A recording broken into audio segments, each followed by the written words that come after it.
Hi friends, network மார்க்கெட்டிங்ல leaders மட்டும் தான் சம்பாதிக்க முடியுமா? எல்லாரும் அப்படிதான் நினைச்சிட்டு இருக்கோம்.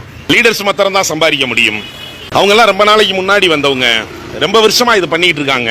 அவங்க சம்பாதிக்கிறதுக்காக நம்மள்ட்ட முடியாத ஒண்ணு நம்மள்ட்ட சொல்லிக்கிட்டு இருக்காங்க. நம்மளால எல்லாம் சம்பாதிக்க முடியாது இப்படி கருத்தை சொல்றது காரணம் சொல்லக்கூடிய நபர்கள் தான் இந்த கருத்துக்களை சொல்லிக்கிட்டு இருக்காங்க. உண்மை என்னன்னு பார்த்தோம்னா, நெட்வொர்க் மார்க்கெட்டிங் சரியா வெற்றி அடைஞ்ச சரியான லீடர்ஸ் அவங்க காமிக்கக்கூடிய சிஸ்டம், அவங்க ஒரு புத்தகம் எழுதியிருப்பாங்க, நிறைய லீடர்ஸை கிரியேட் பண்ணியிருப்பாங்க, அவங்க நிறைய ட்ரைனிங் சிஸ்டம் கொடுப்பாங்க, அவங்க மேல எந்த அப்பலுக்கு இருக்காது. அப்படிப்பட்ட லீடர்ஸ் என்ன சொல்றாங்களோ அதை செயல்படுத்த ஆரம்பிக்கிற ஒவ்வொரு நபரும் இதுல ஜெயிக்க முடியும். லீடரா இருக்கிறவங்க தான் ஜெயிக்க முடியுமா? லீடரை ஃபாலோ பண்ற அத்தனை பேரும் ஜெயிக்க முடியும். அதுதான் நெட்வொர்க் மார்க்கெட்டிங். ஒரு சில கம்பெனி இருக்கலாம், அது எந்த மாதிரி அப்படின்னா, உண்மையான நெட்வொர்க்கே இல்லாத கம்பெனியா இருக்கும். பொருள்களை டீல் பண்றது தான் நெட்வொர்க் மார்க்கெட்டிங். பொருள்களை டீல் பண்றது, பணத்தை வாங்கணும், பொருள்களை கொடுக்கணும். அந்த பொருள்கள் மக்களுக்கு தேவைப்படுற பொருளா இருக்கணும்.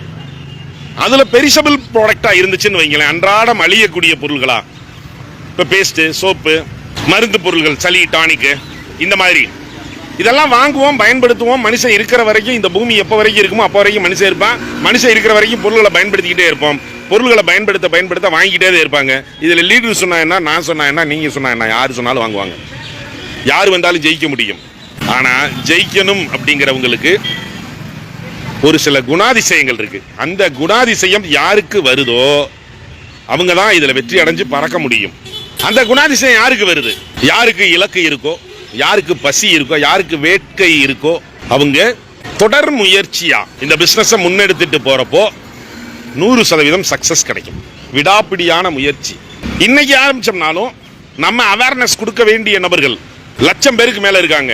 140 கோடி 48 கோடி இருக்கக்கூடிய இந்தியா ஒரு வருஷத்துல வெறும் 22,000 கோடி ரூபாய் மட்டும்தான் இந்த இண்டஸ்ட்ரியல் டர்ன் ஓவர் நடக்குது. இந்தியா உலகத்துல 11வது இடத்துல இருக்கு டைரக்ட் செல்லிங் இண்டஸ்ட்ரியில. இன்னும் வரக்கூடிய நபர்கள் எல்லாம் ஜெயிக்கிறதுக்கு, லட்சம் நபர்கள், கோடிக்கணக்கான நபர்கள் ஜெயிக்கிறதுக்கு உண்டான பிளாட்ஃபார்ம் இதுல நிறைய கொட்டி கிடக்கு. வாங்க, சிஸ்டத்தை சரியா ஃபாலோ பண்ணுங்க, பிசினஸ் புரிஞ்சுக்கிட்டு பண்ணுங்க. இன்னைக்கு வந்தாலும் ஜெயிக்கலாம், என்னைக்கு வந்தாலும் ஜெயிக்கலாம்.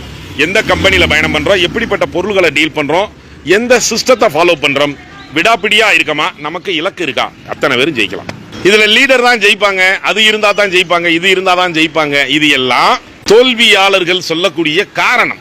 இதுவரைக்கும் உலகத்துல எந்த தோல்வியாளரும் எனக்கு திறமை இல்லை அதனால நான் தோத்துட்டேன்னு சொன்ன சரித்திரமே கிடையாது.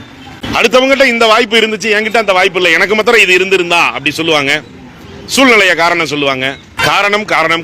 காரணம் சொல்பவர்கள் காரியங்கள் செய்வதில்லைன்னு சொன்ன மாதிரி, காரணம் சொல்லாம செயலா மாத்திரம் அடுத்தடுத்த நிகழ்வுகளை நிகழ்த்தி காமிக்கிறப்போ லீடர்ஸ் இல்ல, யார் வேணாலும் ஜெயிக்கலாம். Thank you to all.